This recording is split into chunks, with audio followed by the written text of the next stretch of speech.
हरे कृष्णा। सावन पुत्रदा एकादशी की आप सभी को बहुत बहुत शुभकामनाएं। पुत्रदा एकादशी व्रत के समान दूसरा कोई भी व्रत नहीं है। इस व्रत के अनुसार इसका फल भी प्राप्त होता है। जिन भी लोगों को संतान होने में बाधाएं आती हो या जिन्हें पुत्र प्राप्ति की इच्छा हो, उन्हें पुत्रदा एकादशी का व्रत अवश्य ही रखना चाहिए, क्योंकि यह व्रत बहुत ही शुभ और फलदायक होता है। इसलिए संतान प्राप्ति के इच्छुक भक्तों को इस दिन श्रद्धा और विश्वास के साथ व्रत रखकर अगले दिन व्रत का पालन करना चाहिए, जिससे उनकी मनोकामना पूर्ण हो सके। साथ ही संतान से जुड़ी समस्याओं के निवारण के लिए भी इस व्रत को रखा जाता है।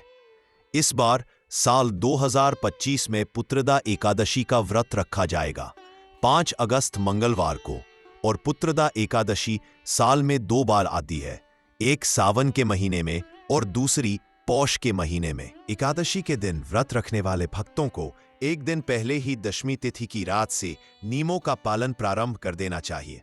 फिर सुबह सूर्योदय से पहले उठकर नित्य कर्मों से निवृत्त होकर स्नान करके शुद्ध और स्वच्छ धुले हुए वस्त्र धारण करके भगवान श्री हरि का ध्यान करना चाहिए। अगर संभव हो तो किसी पवित्र नदी में स्नान करना चाहिए, नहीं तो आप घर पर भी नहाने के पानी में गंगा जल मिलाकर स्नान कर सकते हैं। घर पर यदि स्नान कर रहे हैं तो थोड़ी सी तुलसी जी की जड़ की मिट्टी लेकर उसके बाद स्नान करना चाहिए। फिर एक चौकी पर भगवान श्री हरि की प्रतिमा या तस्वीर की स्थापना करके धूप दीप जलाकर व्रत रखने का संकल्प लेने के बाद कलश की स्थापना करनी चाहिए। फिर धूप दीप आदि से विधिवत भगवान श्री हरि की पूजा अर्चना करके व्रत की कथा पढ़ने और सुनने के बाद आरती करके सबसे अंत में फलों का भोग लगाकर आपको अपना व्रत प्रारंभ करना चाहिए। ध्यान रखें कि भगवान श्री हरि की पूजा में तुलसी पत्र का प्रयोग अनिवार्य रूप से करना चाहिए, क्योंकि यह पुत्रदा एकादशी है। तो आज के दिन भगवान श्री हरि के साथ साथ भगवान श्री कृष्ण की भी पूजा करनी चाहिए। भगवान श्री कृष्ण के बाल गोपाल स्वरूप की पूजा करने से संतान से जुड़ी हुई समस्याएं दूर हो जाती है। तो आज के दिन आप भगवान श्री कृष्ण को माखन मिश्री का, तुलसी जी की मंजरी का भोग लगाना मत भूलिएगा। दोस्तों, इस बार एकादशी तिथि प्रारंभ हो रही है 4 अगस्त दिन सोमवार को सुबह 11:42 से। इससे पहले तक दशमी तिथि रहेगी और एकादशी तिथि 5 अगस्त मंगलवार को दोपहर 1:12 पर समाप्त होगी। इसके बाद से द्वादशी तिथि लग जाएगी, क्योंकि 5 अगस्त मंगलवार को एकादशी और द्वादशी दोनों ही है। तो ऐसे में 5 अगस्त मंगलवार को ही पुत्रदा एकादशी का व्रत रखा जाएगा और यही एकादशी सबसे शुद्ध एकादशी मानी जाएगी। सोमवार के दिन एकादशी का व्रत नहीं रहेगा। इस बात का आप सभी श्रद्धालुओं को ध्यान रखना है।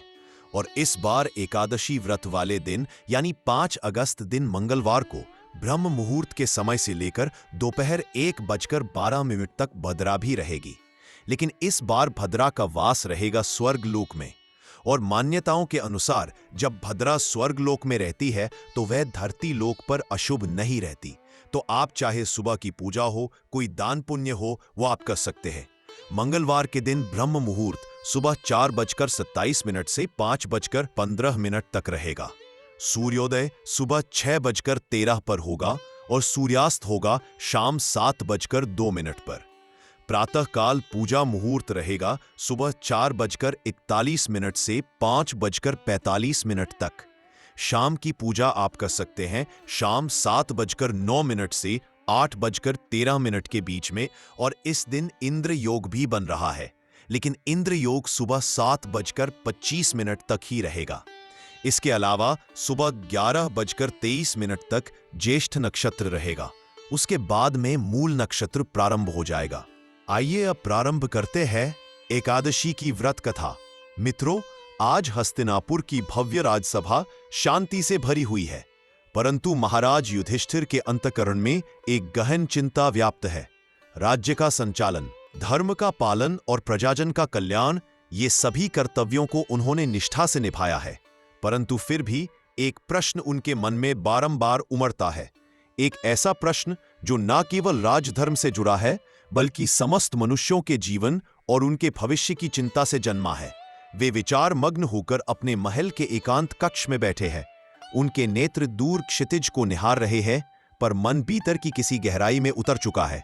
उनकी चिंता है, क्या उन दंपतियों के लिए जिनके जीवन में संतान रूपी प्रकाश नहीं है, कोई ऐसा व्रत या उपाय है जिससे वे संतान सुख प्राप्त कर सके, या जिन्हें पुत्र प्राप्ति की कामना है उन्हें पुत्र प्राप्ति का सुख प्राप्त हो सके।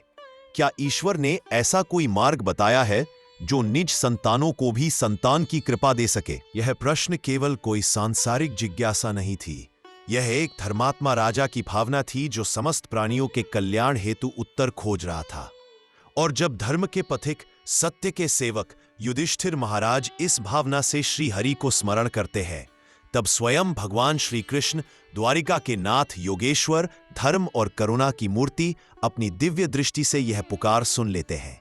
सहस्त्रों सूर्यों की आभा लिए श्री कृष्ण एक क्षण में प्रकट हो जाते हैं युधिष्ठिर महाराज की राजसभा में, और उनका आगमन केवल आलोक लेकर ही नहीं आता, बल्कि समाधान लेकर आता है एक पवित्र व्रत की दिव्य कथा के रूप में, जो उन लोगों के लिए वरदान है जो संतान की अभिलाषा रखते हैं। श्री कृष्ण मंद मुस्कान के साथ कहते हैं, हे धर्मराज, तुम्हारा यह प्रश्न न केवल धर्मपूर्ण है अपितु करुणा और लोक कल्याण से ओतप्रोत है।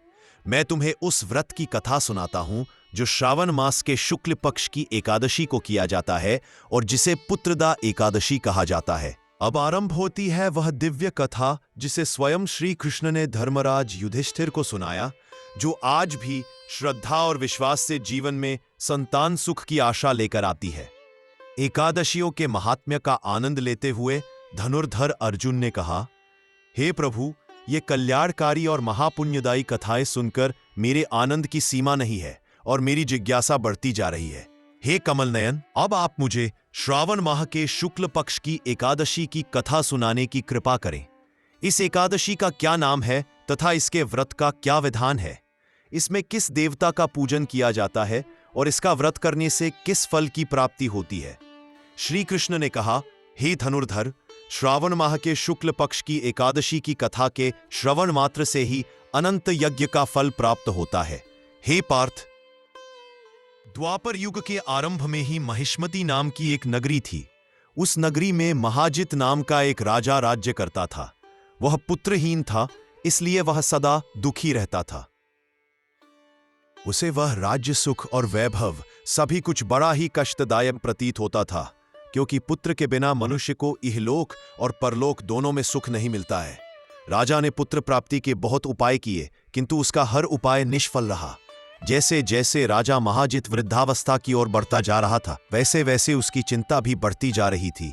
एक दिन राजा ने अपनी सभा को संबोधित करके कहा, न तो मैंने अपने जीवन में कोई पाप किया है और न ही अन्यायपूर्वक प्रजा से धन एकत्रित किया है, न ही कभी प्रजा को कष्ट दिया है और न कभी देवता और ब्राह्मणों का निरादर किया है। मैंने प्रजा का सदैव अपने पुत्र की तरह पालन किया है, कभी किसी से ईर्ष्या भाव नहीं किया, सभी को एक समान समझा है। मेरे राज्य में कानून भी ऐसे नहीं है जो प्रजा में अनावश्यक डर उत्पन्न करें। इस प्रकार धर्मयुक्त राज्य करने पर भी मैं इस समय अत्यंत कष्ट पा रहा हूं। इसका क्या कारण है? मेरी समझ में कुछ नहीं आ रहा है। आप इस पर विचार करें कि इसका क्या कारण है और क्या इस जीवन में मैं इस कष्ट से मुक्त हो पाऊंगा। राजा के इस कष्ट के निवारण के लिए मंत्री आदि वन को गए, ताकि वहां जाकर किसी ऋषि मुनि को राजा का दुख बताकर कोई समाधान पा सके। वन में जाकर उन्होंने श्रेष्ठ ऋषि मुनियों के दर्शन किए। उस वन में वयोवृद्ध और धर्म के ज्ञाता महर्षि लोमश भी रहते थे। वे सभी जन महर्षि लोमश के पास गए। उन सब ने महर्षि लोमश को दंडवत प्रणाम किया और उनके सम्मुख बैठ गए। महर्षि के दर्शन से सभी को बड़ी प्रसन्नता हुई और सब ने महर्षि लोमश से प्रार्थना की, हे देव, हमारे अहोभाग्य हैं कि हमें आपके दर्शनों का सौभाग्य प्राप्त हुआ। मंत्री की बात सुन लोमश ऋषि ने कहा, हे मंत्रीवर, आप लोगों की विनम्रता से मैं अति प्रसन्न हूं।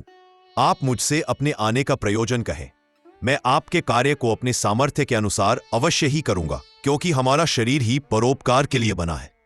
लोमश ऋषि के ऐसे मृदु वचन सुनकर मंत्री ने कहा, हे ऋषिवर, आप हमारी सभी बातों को जानने में ब्रह्मा से भी ज्यादा समर्थ है, अतः आप हमारे संदेह को दूर कीजिए। महिष्मती नामक नगरी के हमारे महाराज महाजित बड़े ही धर्मात्मा व प्रजावत्सल है। वह प्रजा का पुत्र की तरह धर्मानुसार पालन करते हैं, किंतु फिर भी वे पुत्रहीन हैं। हे महामुनि, इससे वे अत्यंत दुखी रहते हैं। हम लोग उनकी प्रजा है, हम भी उनके दुख से दुखी हो रहे हैं, क्योंकि प्रजा का यह कर्तव्य है कि राजा के सुख में सुख माने और दुख में दुख माने। हमें उनके पुत्रहीन होने का अभी तक कारण ज्ञात नहीं हुआ है, इसलिए हम आपके पास आए हैं। अब आपके दर्शन करके हमको पूर्ण विश्वास है कि हमारा दुख अवश्य ही दूर हो जाएगा, क्योंकि महान पुरुषों के दर्शन मात्र से ही प्रत्येक कार्य की सिद्धि हो जाती है। अतः आप हमें बताने की कृपा करें कि किस विधान से हमारे महाराज पुत्रवान हो सकते हैं। हे ऋषिवर, यह आपका हम पर व हमारे राज्य की प्रजा पर बड़ा ही उपकार होगा। ऐसी करुण प्रार्थना सुनकर लोमश ऋषि नेत्र बंद करके राजा के पूर्व जन्मों पर विचार करने लगे। कुछ पलों बाद उन्होंने विचार करके कहा, हे भद्रजनों, यह राजा पिछले जन्म में अत्यंत उद्दंड था तथा बुरे कर्म किया करता था। उस जन्म में यह एक गांव से दूसरे गांव में घूमा करता था। एक बार ज्येष्ठ माह के शुक्ल पक्ष की एकादशी के दिन की बात है। यह 2 दिन से भूखा था। दोपहर के समय एक जलाशय पर जल पीने गया। उस स्थान पर उस समय एक गाय जल पी रही थी। राजा ने उसको प्यासी ही भगा दिया और स्वयं जल पीने लगा। हे श्रेष्ठ पुरुषों, इसलिए राजा को यह कष्ट भोगने पड़ रहे हैं। एकादशी के दिन भूखा रहने का फल यह हुआ कि इस जन्म में यह राजा है और प्यासी गाय को जलाशय से भगाने के कारण पुत्रहीन है। यह जान सभी सभासद प्रार्थना करने लगे, हे अरिश्रेष्ठ, शास्त्रों में ऐसा लिखा है कि पुण्य से पाप नष्ट हो जाते हैं। अतः कृपा करके आप हमें कोई ऐसा उपाय बताइए जिससे हमारे राजा के पूर्व जन्म के पाप नष्ट हो जाएं और उन्हें पुत्र रत्न की प्राप्ति हो। प्रेम से बोलिए श्री कृष्ण भगवान की जय, तुलसी माता की जय।